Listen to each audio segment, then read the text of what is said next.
Conçu selon un plan, découvrons les mystères de la vie. Si vous êtes en plein air et regardez autour de vous, que voyez-vous? De l'herbe, des arbres, des collines ou des montagnes, des fleurs, le soleil, le ciel et des nuages.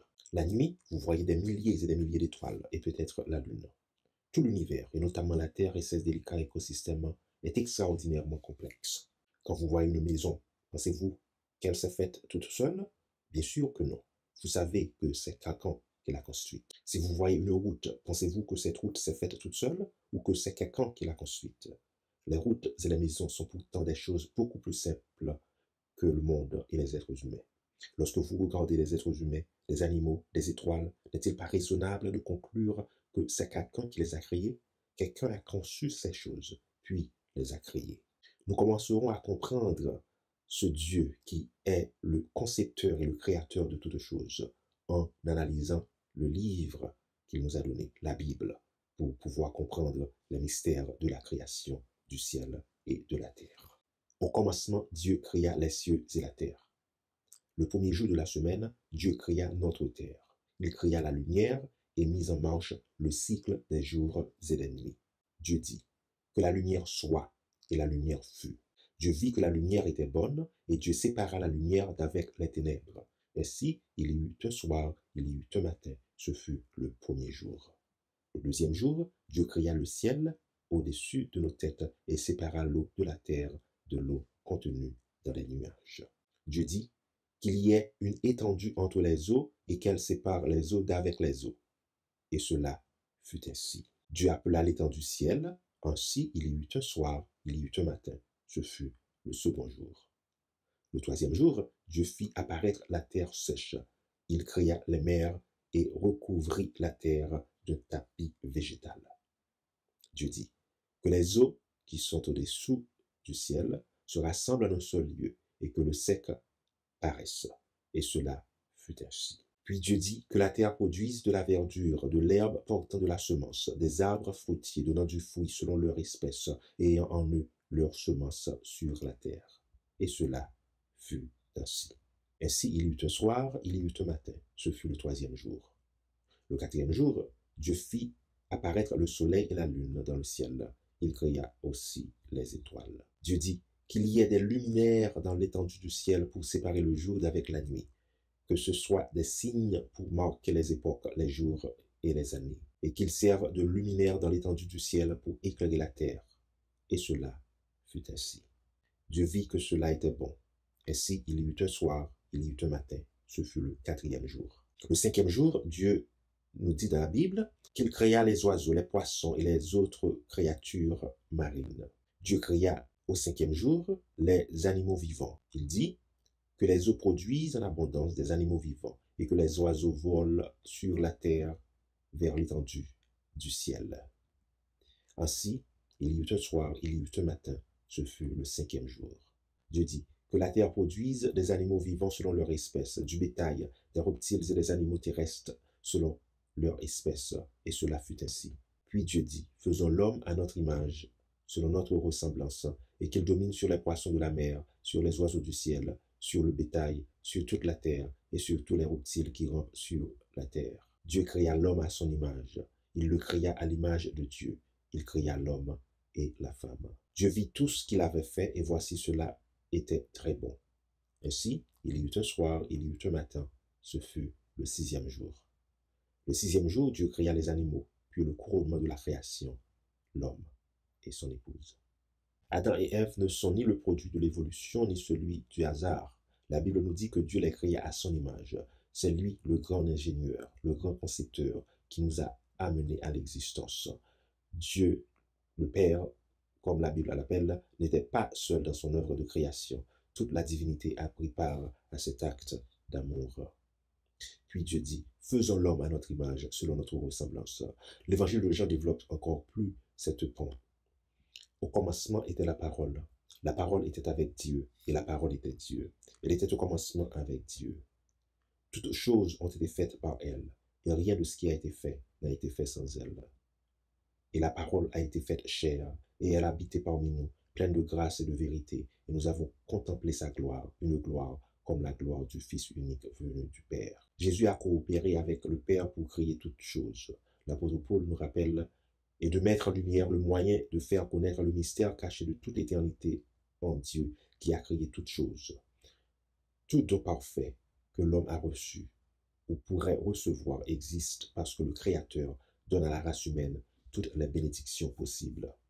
Le 7e jour, l'œuvre de la création étant terminée, Dieu se reposa et mis à part le 7e jour comme jour de sabbat ou de repos.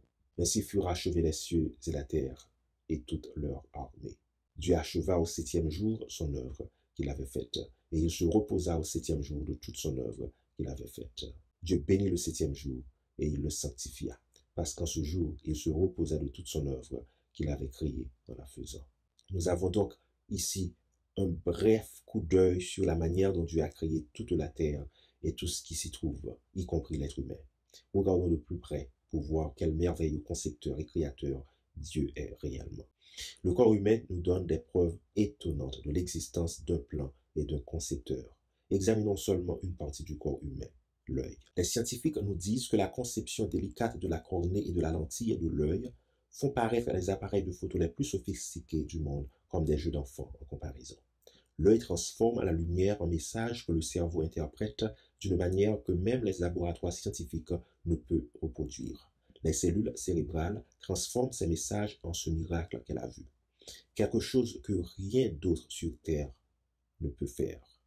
L'œil humain nous donne la preuve de l'existence d'un créateur qui désire que nous voyions les beautés qu'il a créées dans tout l'univers. Rien d'étonnant à ce que le psalmiste est écrit. Je te loue de ce que je suis une créature si merveilleuse. Tes œuvres sont admirables et mon œil le reconnaît bien. Le corps et l'esprit de l'homme sont extrêmement complexes et ne peuvent avoir été créés que par un concepteur très intelligent. Exactement comme les traces de pas dans le sable, nous savions que quelqu'un est passé par là, même si nous n'avions jamais vu cette personne. Et lorsque vous voyez toutes les choses qui nous entourent et qui ont dû être créées par quelqu'un, ces choses sont comme les traces de pas qui nous disent qu'il doit exister quelqu'un qui a créé toutes ces choses. Pensez à la migration des oiseaux, l'un des grands mystères de la nature.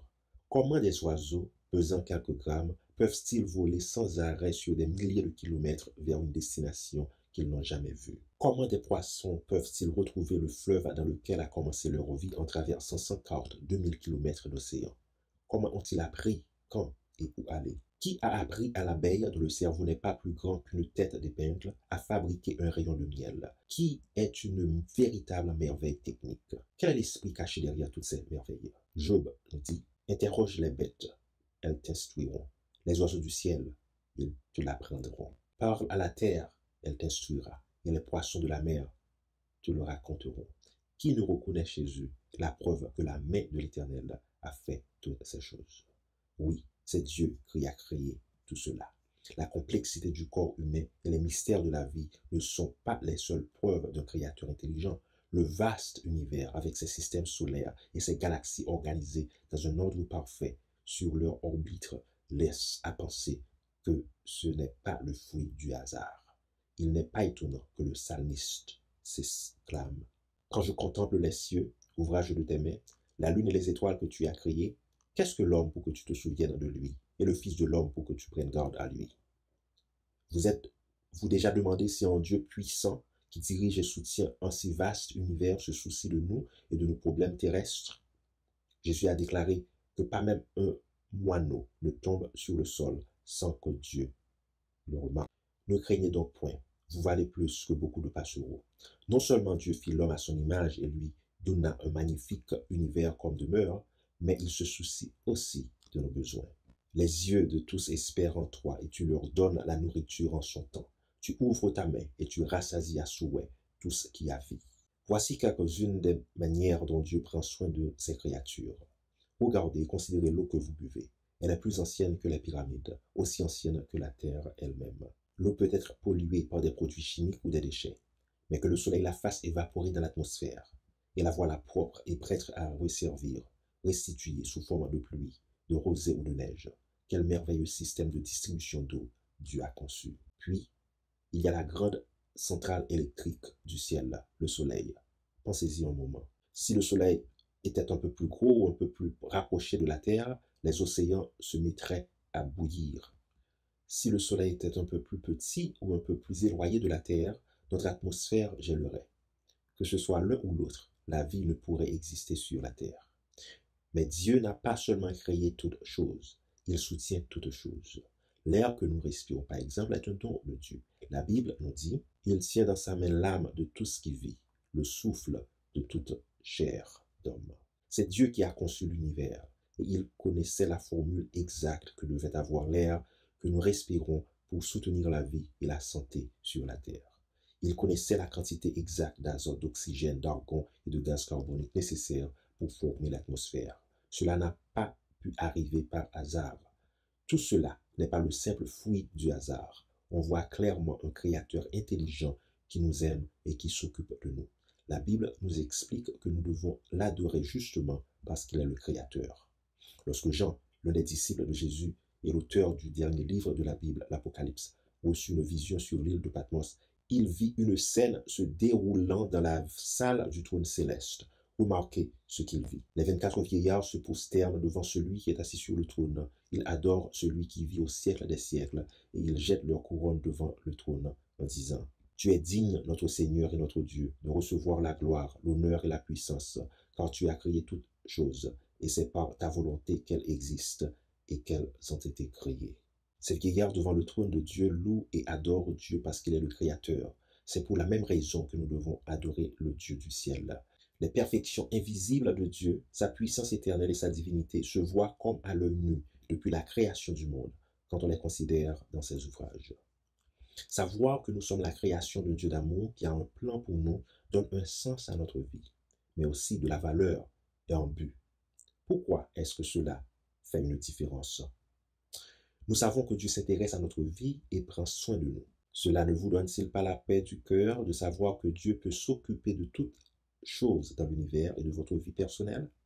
Aucun problème n'est trop petit pour présenter au Dieu des galaxies. Ni les puissances, ni la hauteur, ni la profondeur, ni aucune autre créature ne pourra nous séparer de l'amour de Dieu, manifesté en Jésus-Christ, notre Seigneur. Dieu nous aime quand nous sommes aimables, mais aussi quand nous ne le sommes pas. Vous vous en rendez compte? Il nous aime, que nous soyons noirs ou blancs, hommes ou femmes, beaux ou laids. Il n'y a personne comme lui.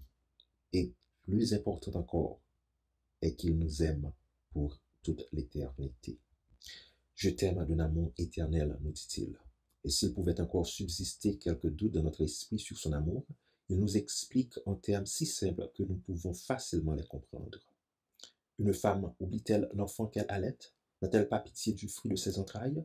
Les hommes peuvent oublier, mais moi, je ne t'oublierai pas. Dieu a tenté de démontrer son amour à l'homme, mais les paroles et les messages transmis par les prophètes et par les anges n'ont pas suffi. Nous n'avons pas compris. C'est pourquoi il nous a envoyé son Fils, Jésus, qui est la révélation parfaite de la personnalité et du caractère du Père céleste. Jésus a dit, « Celui qui m'a vu a vu le Père. » Si nous voulons vraiment savoir qui est Dieu et ce qu'il ressent pour nous, nous devons étudier la vie de Jésus. Il a pris notre nature humaine pour pouvoir répondre à nos besoins. Il a prêché la bonne nouvelle du salut aux pauvres. Il a guéri ceux qui avaient le cœur brisé et rendu la vue aux aveugles. Il a nourri les affamés et a mangé avec les gens dans leur maison. Il a pardonné leurs péchés et leur a donné une espérance pour l'avenir. Son visage a été le premier que beaucoup ont vu, sa voix la première que beaucoup ont entendue. Il répandait la vie et la joie dans les villages et les villes qu'il traversait. Sa vie était une vie d'abnégation et de sollicitude pour les autres. Pourquoi? Parce qu'il nous aime. Car Dieu a tant aimé le monde qu'il a donné son Fils unique afin que quiconque croit en lui ne périsse point, mais qu'il ait la vie éternelle. Qui est ce Dieu de l'univers? C'est le Créateur tout-puissant. C'est celui qui soutient toutes choses. C'est celui qui a conçu toutes choses. C'est notre Père plein d'amour. Comment se détourner de tel amour? C'est un Dieu tout-puissant et aimant qui nous a créés. Lorsque la race humaine est tombée dans le péché, il a tout donné pour elle. Il est digne de recevoir notre adoration. La plus grande marque d'adoration est de lui donner notre cœur.